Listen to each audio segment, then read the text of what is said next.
Assalamualaikum warahmatullahi wabarakatuh. Waalaikumsalam warahmatullahi wabarakatuh. Yang saya hormati Pak Wakil Ketua KIP Aceh, Pak Agusni. Yang saya hormati anggota Komisioner KIP Aceh, Pak Sayuni, Pak Endra, Pak Mirja, dan Pak Iskandar. Yang saya hormati Bapak Ibu, rekan-rekan media cetak dan online yang berhadir di ruangan ini. Sebagaimana Bapak Ibu yang telah kami sampaikan bahwa tadi barusan saja pada hari ini Senin 26 Agustus 2024 KIP Aceh sudah melaksanakan launching media center. Nah, sebagaimana kami sampaikan bahwa media center ini memang sudah lama kami rancang, dan ini memang yang sering pertanyaan dari teman-teman kapan media center diluncurkan, dan alhamdulillah pada hari ini sudah kita luncurkan. Dan dapat kami sampaikan juga bahwa saat ini kami sedang mempersiapkan pendaftaran bagi pasangan calon gubernur dan wakil gubernur Provinsi Aceh, di mana mulai besok sampai dengan 29 Agustus kita menerima pendaftaran bakal pasangan calon. Dan selanjutnya nanti setelah pendaftaran kita akan melakukan pemeriksaan kesehatan bagi bakal pasangan calon. Dan selanjutnya nanti kita akan melakukan uji mampu baca Al-Quran. Dan pada tanggal 22 September itu nanti kita akan melakukan penetapan bakal pasangan calon yang secara administrasi dan persyaratan itu dinyatakan sudah memenuhi syarat. Dan nanti Pak Sayuni selaku divisi teknis, dan nanti Pak Waka, Pak Endra, dan Pak Midja, dan Pak Iskandar juga akan menyampaikan terkait pelaksanaan pada masing-masing divisi. Karena bukan hanya hari ini saja, bukan hanya di teknis saja, tapi di data, di sosialisasi, dan di hukum itu juga berbarengan. Jadi semua kita terus melaksanakan tahapan-tahapan berdasarkan tupoksi kita masing-masing. Mungkin itu saja penyampaian singkat dari saya. Nanti Pak Sayuni, Pak Waka, silakan Pak.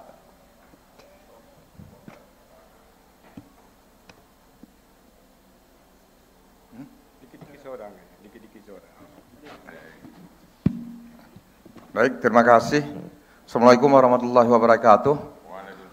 Alhamdulillah, puji syukur kepada Allah, selawat dan salam kepada Rasulullah, tentu penghormatan tak terhingga kepada rekan-rekan sejawat kami, Ketua KIP Aceh, Pak Saiful, Sarjana Ekonomi, hormat serupa kepada Pak Hendra Darmawan, selaku pengampu Divisi Sosiklih dan Parmas, yang punya hajatan pada hari ini. Kemudian di kanan Pak Hendra ada Pak Haji Iskandar Agani sebagai pengampu Divisi Data dan Informasi KIP Aceh. Kemudian sektor paling kanan ada Pak Haji Ahmad Mirza Safandi selaku pengampu Divisi Hukum dan Pengawasan KIP Aceh. Sebelah kiri Pak Saiful ada Pak Muhammad Sayuni selaku Divisi Teknis dan Penyelenggaraan KIP Aceh. Sektor paling kiri kami ada Pak Sekretaris KIP Aceh, Pak Mutarudin.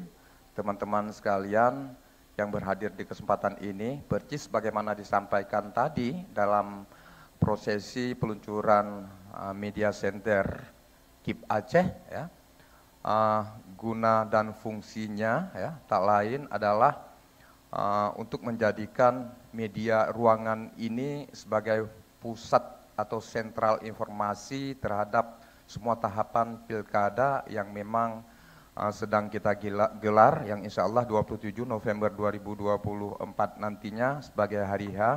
Kiranya semua tahapan yang tentu saja sebagaimana teman-teman ketahui, ya, kami disibukkan dengan tahapan-tahapan yang beririsan, artinya dalam waktu bersamaan kita tidak hanya sedang melaksanakan tahapan di divisi teknis, tapi divisi Datin juga semalam kita bersama teman-teman 23 kabupaten kota melakukan pemutakhiran data pemilih ya, DPS ya, daftar pemilih sementara, evaluasi dari hasil penetapan sebelumnya. Mungkin nanti Pak Iskandar Agani bisa menyampaikan lebih dalam. Nah, dalam waktu bersamaan kita juga ya tengah melakukan ya penguatan hukum ya, baik terhadap internal maupun eksternal ya, dalam rangka pemahaman terkait dengan semua tahapan pilkada di Aceh. Tentu saya sebagai Wakil Ketua KIP Aceh ya, yang juga sebagai Ketua Divisi Sumber Daya Manusia Agusni AH, tentu dalam semua tahapan dari semua divisi yang ada ya, kami juga menjadi bahagian terpenting ya, sebagai bahagian dalam rangka untuk mengukuhkan dan menguat semua tahapan yang ada, sehingga proses pelaksanaan tahapan ini ya selain dikawal ya oleh divisi hukum dan pengawasan, kami sendiri sebagai Ketua Divisi Sumber Daya Manusia terus akan mengukuhkan terutama sekali ke teman-teman penyelenggara, khususnya teman-teman penyelenggara ad hoc di tingkat kecamatan, PPK, di tingkat desa, PPS. Nah, beberapa waktu yang lalu kita juga telah bekerja sama dengan teman-teman penyelenggara di tingkat paling bawah dalam rangka melakukan pemutakhiran data pemilih ya lewat Pantarlih ya. Dan insya Allah nanti ya 1 pekan jelang hari H kita juga akan melakukan perekrutan teman-teman ad hoc di tingkat TPS, berbasis TPS, 7 orang berbasis TPS. Saya kira ya teman-teman sekalian ya, apapun hal terkait dengan tahapan pilkada, yakin dan percaya tidak ada yang kemudian tidak ada informasi yang tidak terdistribusikan. Jika memang teman-teman sekalian merasa kurang atau belum lengkap ya, persis bagaimana disampaikan oleh rekan kita ya, yang juga rekan khusus saya ya, dari sejak zaman dulu hingga sekarang ya, terkait dengan informasi yang terkadang ya bagi teman-teman rekan atau media cetak ya itu ya penting rilis pers. Tapi bagi teman-teman radio mungkin itu sekedar penting tapi hanya sekedar penghantarnya saja. Maka dibutuhkan juga suara dari narasumbernya. Demikian halnya dengan teman elektronik lainnya, teman media cetak elektronik lainnya, tentu tidak hanya rilis suara bahkan gambar. Kami sangat paham ya dengan kebutuhan media ya, karena sesungguhnya apa yang menjadi kebutuhan rekan-rekan media juga menjadi kebutuhan kami sebagai penyelenggara. Tanpa media tentu sehebat apapun suksesnya pilkada di Aceh itu tak akan bermakna dan tidak akan berarti apa-apa ya jika tanpa rekan-rekan media. Apalagi terkait dengan berbagai informasi yang yang muncul ke permukaan, yang mengapung ke permukaan ya, tentu teman-teman juga sangat paham dengan apa yang menimpa ya kami sebagai penyelenggara ya, dengan apa yang kita lakukan yang terkadang itu kontradiksi dan bahkan bertolak belakang 180 derajat gitu. Artinya yang kita ingin sampaikan A dan bahkan bisa saja muncul B. Itu tentu ya dilakukan oleh orang-orang yang tidak bertanggung jawab. Oleh karenanya, sekecil apapun ya permasalahan, sekecil apapun penikungan dari informasi yang ada, teman-teman sekalian kami tetap berharap agar melakukan konfirmasi. Dan itu tidak hanya menjadi tugas dan kewajiban teman-teman sebagai pelaksana media, tapi ini juga menjadi tugas dan tanggung jawab kami dalam memberikan klarifikasi dari setiap informasi yang mengemuka. Saya kira demikian dari saya. Tentu kami tetap membuka diskusi atau tanya jawab, sharing pendapat dan sebagainya di tentu setelah nanti teman-teman akan menyampaikan hal-hal terkait dengan divisinya masing-masing. Terima kasih. Assalamualaikum warahmatullahi wabarakatuh.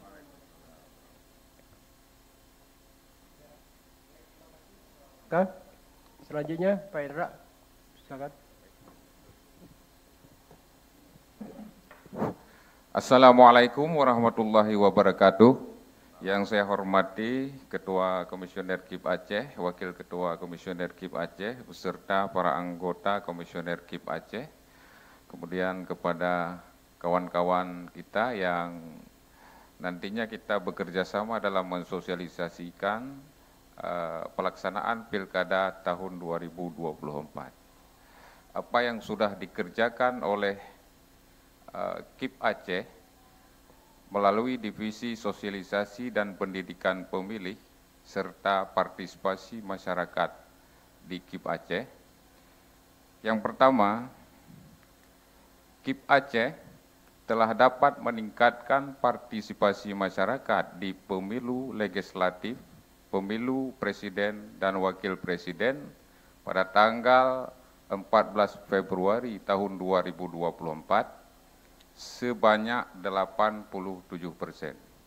Artinya, kita telah meningkatkan partisipasi masyarakat dalam pemilu, pileg dan pilpres sebanyak 5% dari tahun 2019.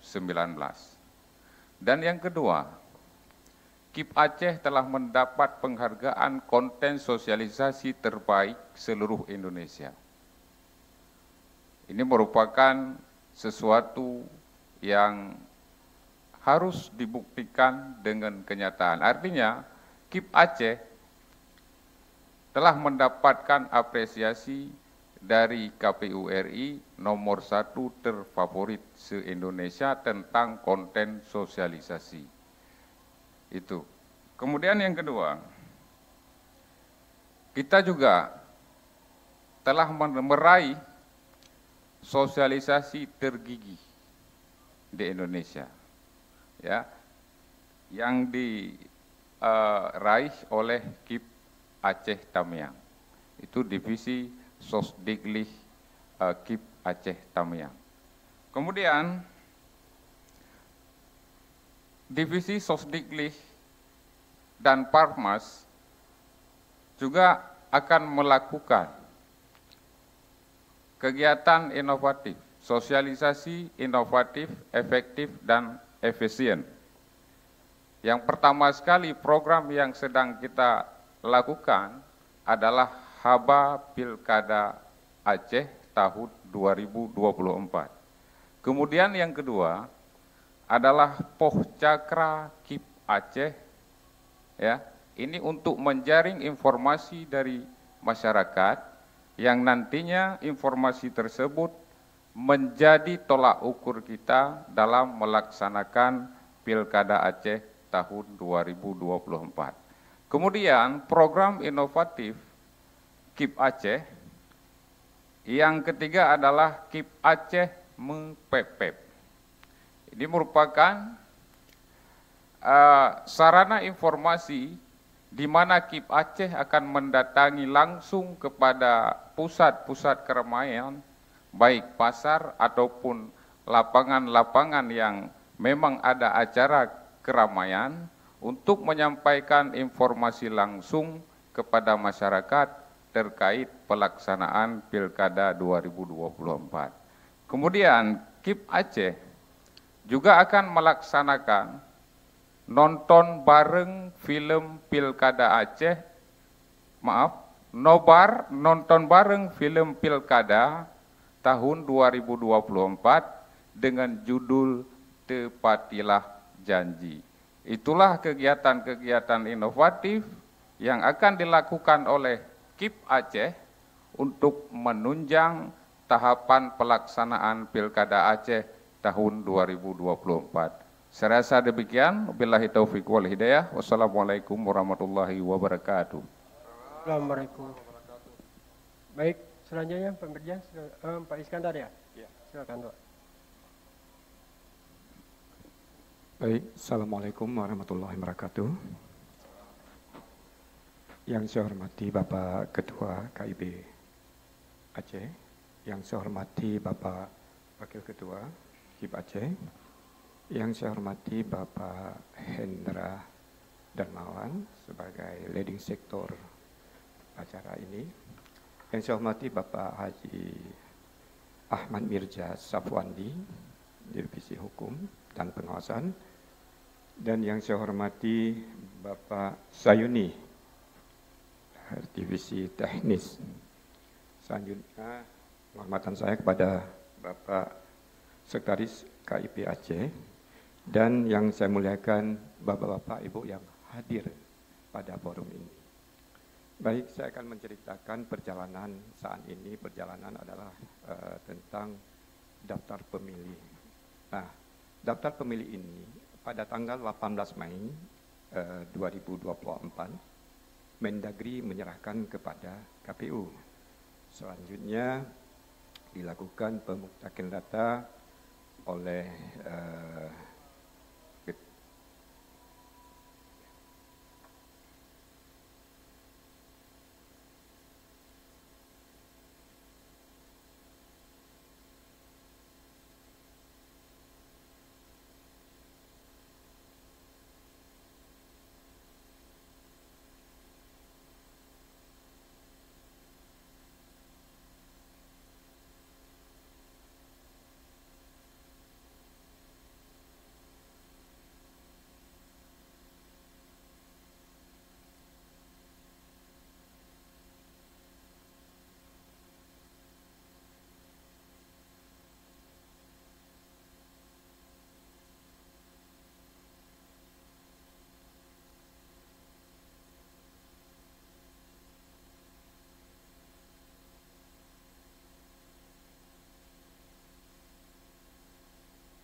Baik, saya lanjutkan. Artinya pada tanggal sesudah diserahkan Mendagri KPU, maka KPU melakukan sinkronisasi terhadap data pemilih. Dan selanjutnya pada tanggal 24 Juni ke 24 Juli dilakukan pemutakhiran data. Nah, pemutakhiran data pemilih ini berjumlah hasil pemutakhiran data pemilih oleh PPDP, ya, oleh Pantarlih ini 3.765.268,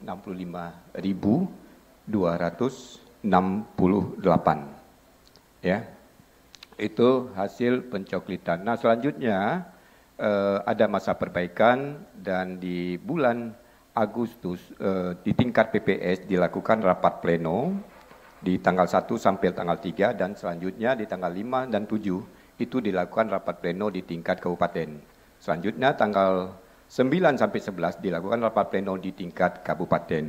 Dan terakhir kita lakukan rapat pleno di provinsi itu di tanggal 16 Agustus. Dan selanjutnya saat ini adalah DPS ditempelkan di tingkat desa, dikembalikan ke desa selama masa 10 hari untuk diminta respon atau tanggapan dari masyarakat. Nah, itu ada juga perbaikan. Ini saat ini DPS lagi dilakukan, ya, tanggapan masyarakat 18 sampai 27 ini. Nah, ini selanjutnya baru kita menuju ke DPT. Nah, perlu kita ketahui bahwa pada pileg kemarin itu jumlah pemilihnya 3.742.037. Ya. Selanjutnya hasil pemutakhiran data 37 ya 65.268. Artinya ini ada kelebihan, bukan ada penambahan sekitar 231.231. Ini sementara yang hasil pemutakhiran data dan tahapan Pantarlih sedang berjalan. Terima kasih. Assalamualaikum warahmatullahi wabarakatuh.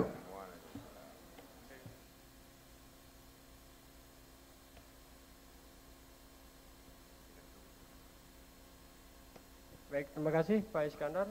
Pak Widya, silakan. Terima kasih, Ketua. Bismillahirrahmanirrahim. Assalamualaikum warahmatullahi wabarakatuh. Alhamdulillahirrahmanirrahim. Wassalatu wassalamu ala asrafil anbiya wal mursalin wa ala alihi washabihi ajma'in. Yang saya hormati Ketua, Wakil Ketua dan anggota KIP Aceh, serta yang kami muliakan sahabat-sahabat para senior jurnalis yang telah berhadir di ruang ini. Sedikit kami informasikan terkait dengan kegiatan yang dilaksanakan oleh Divisi Hukum dan Pengawasan KIP Aceh. Nah, pada tanggal 1 Agustus tahun 2024 kita telah melaksanakan atau mengkoordinasikan kegiatan tahapan mitigasi potensi sengketa pemilihan kepala daerah serentak di Aceh. Dalam kesempatan tersebut kita membahas dan membedah potensi-potensi sengketa sehingga ada sebuah upaya bagaimana penanggulangan sedini mungkin terhadap potensi-potensi sengketa pada pilkada nantinya. Kemudian yang kedua, kita juga melakukan kegiatan penerangan dan penyuluhan hukum. Nah, Bapak dan Ibu sekalian, kegiatan ini merupakan pengejawantahan dari pelaksanaan MOA, Memorandum of Agreement atau perjanjian kerjasama antara KIP Aceh dengan Kejaksaan Tinggi Aceh, yang salah satu butirnya adalah pelaksanaan penerangan dan penyuluhan hukum, di mana kita mengundang para ketua divisi hukum dan pengawasan KIP Kabupaten dan Kota se-Aceh dan ketua divisi sosialisasi pendidikan pemilih dan partisipasi masyarakat KIP Kabupaten Kota se-Aceh. Dan juga kita mengundang teman-teman panitia pemilihan kecamatan, kabupaten, kota se-Aceh. Nah, kegiatan ini kita laksanakan atau kita bagi dalam 5 zona dan kegiatan kick-off penerangan dan penyuluhan hukum dalam pemilihan kepala daerah di Aceh telah kita laksanakan beberapa waktu yang lalu. Nah, kemudian juga Bapak dan Ibu, kami menginformasikan bahwa kegiatan dari Divisi Hukum dan Pengawasan KIP Aceh dalam waktu dekat ini atau di awal bulan September ini kami akan melakukan rapat koordinasi pengawasan dan penyelenggaraan SPIP. Nah, ini juga penting untuk menjaga reformasi dan birokrasi dalam penyelenggaraan organisasi KIP Aceh, dan juga kami melakukan upaya-upaya untuk memperkuat proses pengawasan dalam pelaksanaan penyelenggaraan pemilihan kepala daerah di Aceh. Dan kemudian juga dalam waktu dekat ini, pertengahan bulan September, kami akan melaksanakan bimbingan teknis perselisihan hasil pemilihan kepala daerah di Aceh, yang pesertanya adalah Komisioner KIP Aceh, Divisi Hukum dan Pengawasan, dan Komisioner KIP Kabupaten dan Kota, Divisi Hukum dan Pengawasan beserta Kasubag masing-masing. Nah, kemudian juga barangkali seizin dengan Ketua, Wakil Ketua, dan teman-teman sekalian, tadi Pak Hendra juga menitipkan pesan, insya Allah kita mengundang teman-teman besok pagi untuk coffee morning. Dan ini karena sifatnya peresmian kegiatan ini, dan tentunya barangkali lebih santai lagi, kami mengundang teman-teman untuk ngopi bareng. Tempat dan waktu nanti akan disampaikan oleh Pak Hendra atau oleh teman-teman yang mengelola media center. Nah, barangkali itu sebagai pengantar untuk pertemuan hari ini. Terima kasih atas kesediaan teman-teman dan para senior-senior kami, jurnalis yang telah berhadir untuk meliput kegiatan ini. Terima kasih. Wassalamualaikum warahmatullahi wabarakatuh. Waalaikumsalam warahmatullahi wabarakatuh. Terima kasih Pak Merdia. Pak Syuni, silakan. Baik. Bismillahirrahmanirrahim. Assalamualaikum warahmatullahi wabarakatuh. Saya hormati pada Ketua dan beserta seluruh anggota KIP, Pak Mirza, Pak Hendra, Pak Is Kandar, dan Pak Agusni, Pak Wakil Ketua, dan juga kepada Pak Sekretaris. Baik, selanjutnya yang saya muliakan kepada rekan-rekan pers semua yang kiranya sudah hadir di kegiatan kami ini, ya, sudah meluangkan waktu sehingga hadir ke kegiatan, ya, peluncuran media center yang kita laksanakan pada hari ini. Baik, sehubungan dengan beberapa kegiatan tahapan pemilu yang sudah berjalan, yang pertama sekali adalah serangkaian proses, ya, di divisi teknis sudah kita laksanakan, ya, dimulai daripada rapat koordinasi dengan rumah sakit beserta KIP Kabupaten Kota yang sudah kita laksanakan beberapa hari yang lalu, ya, dan tentunya nantinya proses, ya, pemeriksaan kesehatan itu akan kita laksanakan di Rumah Sakit Zainal Abidin pada tanggal pada hari Jumat, ya. Hari Jumat itu sudah mulai proses registrasi, dan di hari Sabtu, ya, tanggal 31 itu adalah proses pemeriksaan pertama. Nah, diawali ini agak lumayan pagi-pagi, ya, karena prosesnya akan dilaksanakan oleh tim pemeriksaan rumah sakit semua, yaitu 6:30 itu sudah kita dimulai berproses. Dan nantinya, ya, kalau misalnya rekan-rekan yang hadir untuk meliput kegiatan tersebut, mungkin kita nanti akan berikan kesempatan di saat pertama pagi. Sesudah itu kita tidak diberikan masuk ke ruangan pemeriksaan, ya, khusus pasangan calon saja yang masuk, calon saja yang masuk ke ruangan.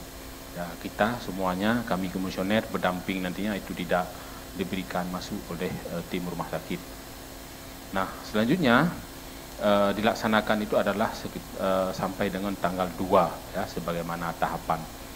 Nah, untuk selanjutnya, ya, kalau misalnya nanti rekan-rekan kabupaten kota juga KIP hadir kemari, baru dilaksanakan proses pembacaan ayat suci Al-Quran, atau uji tes mampu bacakan di Masjid Raya atau Masjid Baitur Rahman Banda Aceh. Nah, tentunya, ya, sesuai dengan tahapan, ya, keputusan KIP Aceh nomor 7 tahun 2024 tentang jadwal dan juga keputusan KPU ya nomor 10 tentang perubahan PKPU nomor 8 tahun 2024 yang sudah dilembarkan tadi malam, yang bahwa proses ya jadwal pendaftaran pasangan calon dimulai daripada tanggal 27 September dan sampai dengan, maaf saya ulangi, dimulai daripada tanggal 27 Agustus sampai dengan 29 Agustus, artinya 3 hari. Khusus kepada hari terakhir tanggal 29 itu kita laksanakan ya, kita buka pendaftaran dimulai pukul 8 sampai dengan pukul 23.59. Nah, untuk hari pertama dan hari kedua pukul 8 sampai dengan pukul 16 ya, sesuai dengan PKPU tentang pendaftaran pasangan calon. Nah, untuk selanjutnya ya kita belum bisa perkirakan ya di kabupaten kota berapa yang mendaftar. Nah, tentunya nanti ya kami juga harus update data menyampaikan kepada pihak rumah sakit sehingga berapa jumlah nantinya pasangan calon yang akan mengikuti tes kesehatan ya di rumah sakit. Mungkin itu dari saya ya, tadi sudah saya sampaikan. Saya ulangi sedikit ya, proses pendaftaran pasangan calon yang dilakukan serentak baik di Aceh maupun di seluruh Aceh, yaitu tanggal pendaftarannya pasangan calon tanggal 27 sampai dengan 29 Agustus tahun 2024. Mungkin demikian yang dapat saya sampaikan. Mohon maaf atas segala kekurangan. Saya akhiri. Assalamualaikum warahmatullahi wabarakatuh. Terima kasih Pak Sayuni. Bapak Ibu, tadi sudah disampaikan sama rekan-rekan komisioner bahwa yang saat ini proses tahapan yang sedang berjalan dan yang akan berjalan. Nah, mungkin kami berikan kesempatan, mungkin ada yang mau ditanyakan, kami silakan.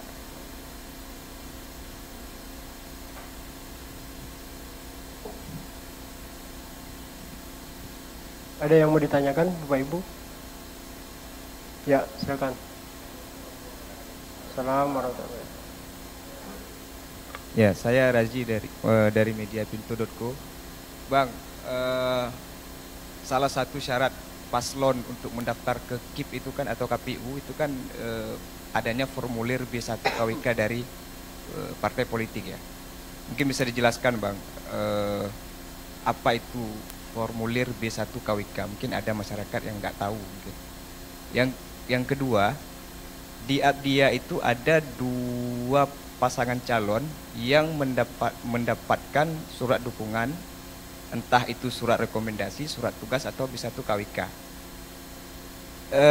Awalnya dia satu pasangan ini dia mendapatkan dukungan dari partai ini, partai lokal, dan setelah itu dicabut, kemudian partai itu mendukung pasangan calon lain.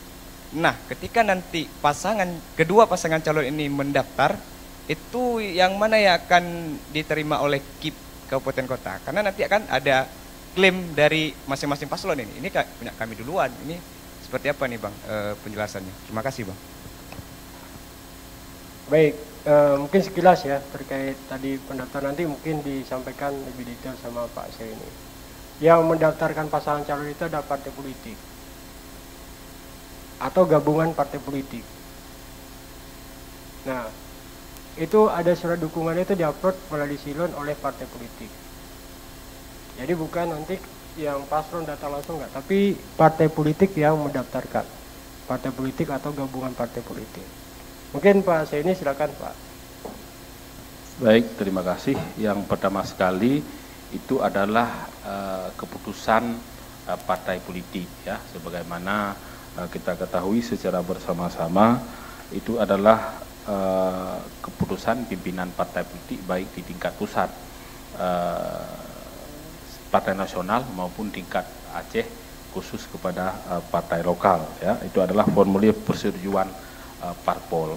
Nah, kalau misalnya dalam formulir tersebut nantinya gabungan lokal nasional, jadi semua pimpinan partai politik menandatanganinya. itu adalah formulir persetujuan ya pengajuan pasangan calon. Ada beberapa syarat lain seperti salinan keputusan nanti harus disampaikan juga ya. Nah, sehubungan dengan rekan-rekan yang sampaikan tadi, kami baru bisa melihat sepanjang pasangan calon nanti didaftarkan oleh pada hari yang sudah ditentukan. Ya, perkara nantinya ada hal-hal yang tidak double itu, tentunya nanti ya ada proses klarifikasi dan lain sebagainya dan juga didaftar saat proses pendaftaran. Nah, sama halnya ada calon perorangan di 12 kabupaten kota dan 1 kabupaten kota 2 calon perorangan di Aceh Jaya. Apabila nanti pasangan calon perorangan itu tidak mendaftar, tapi syarat putusan minimal dukungan itu sudah ada, itu tidak ada masalah. Artinya syarat minimal sudah ada, masalah dia tidak mendaftar ya itu kan tidak punya kewenangan kita penyelenggara untuk menyampaikan hal tersebut. Tapi sepanjang dia mendaftar, kita masih menerima karena yang bersangkutan itu syarat pencalonannya itu sudah memenuhi syarat. Hal yang sama juga misalnya ada beberapa peserta pemilu ya calon-calon mendapat rekomendasi lebih ya. Kita lihat nanti saat proses di pencalonan nanti ya, baru kita proses tindak lanjut selanjutnya. Hal yang sama juga seperti syarat dokumen administrasi dan lain sebagainya. Lalu memang ada hal-hal yang tidak sesuai, kita akan lakukan klarifikasi dan lain sebagainya nantinya, dan kita putuskan dalam rapat pleno kolektif kolegial yang ada di KIP Aceh dan KIP Kabupaten Kota. Mungkin demikian yang Pak kami sampaikan. Baik, mungkin saya nambahkan, partai politik kita atau gabungan partai politik hanya bisa mencalonkan pasangan calon satu, tidak boleh 2. Itu mungkin ada lagi.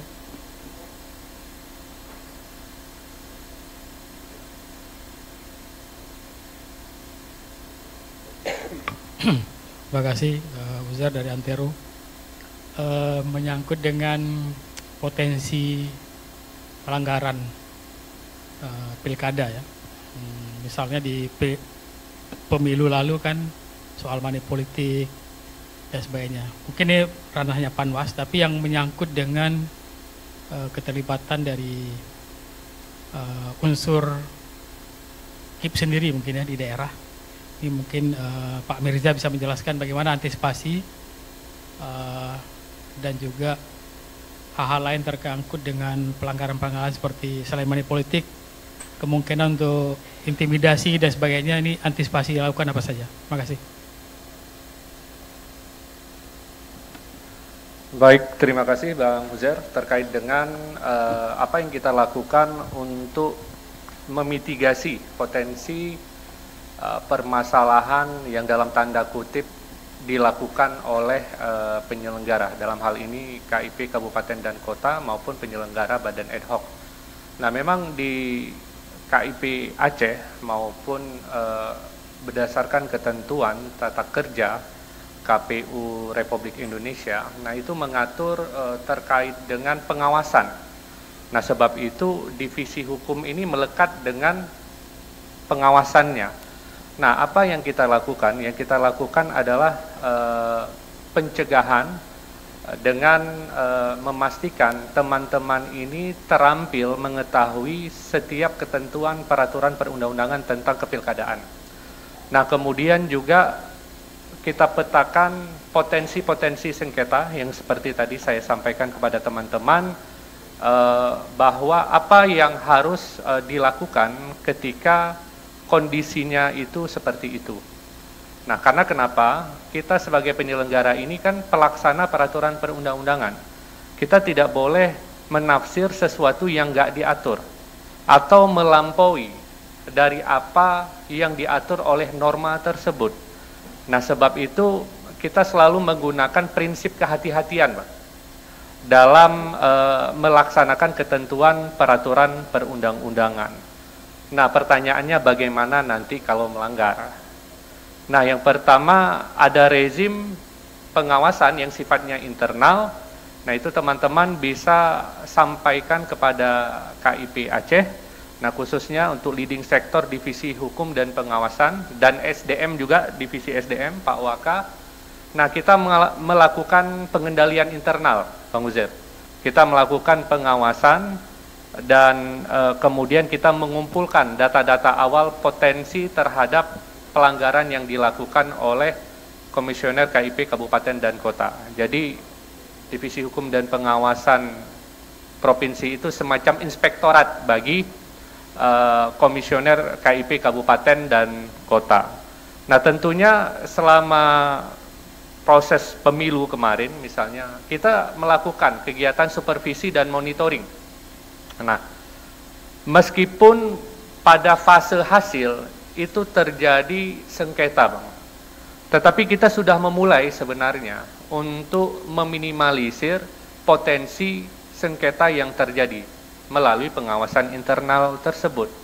Nah, pengawasan internal tersebut juga bisa kita lakukan berdasarkan laporan masyarakat, Bang Uzair. Jadi misalkan ada laporan masyarakat terhadap potensi penyalahgunaan kewenangan yang dilakukan oleh KIP Kabupaten dan Kota. Nah, insya Allah kita akan proaktif dan kita akan turun untuk mengklarifikasi informasi tersebut. Dan mekanisme untuk melakukan pengawasan internal ini diatur. Nah, bahkan dalam prosesnya, kalau yang diduga melakukan pelanggaran etik itu bisa diproses oleh DKPP. Dan kebetulan juga saya dan Pak Agusni ini tim TPD, tim pemeriksa daerah DKPP. Nah, insya Allah kami sangat terbuka laporan dari teman-teman dan laporan dari masyarakat untuk menjaga kemurnian suara rakyat dalam Pilkada tahun 2024. Mungkin itu, Bang Yusef. Baik, kami mohon maaf karena sebentar lagi saya juga harus ikut pertemuan dengan Pak Kapolda karena ada pergelaran pasukan di Polda. Jadi jam 14, jam 16.30 harus ke sana. Dan kalau dilanjutkan silakan, ada yang mau ditanyakan nanti di ini Pak. Surat pemberitahuan dari Kalau besok belum ada sampai pukul ini belum ada. Mungkin nanti malam atau apa ya. Tapi sampai pukul ini belum ada.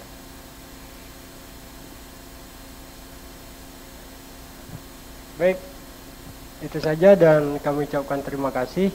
Assalamualaikum warahmatullahi wabarakatuh.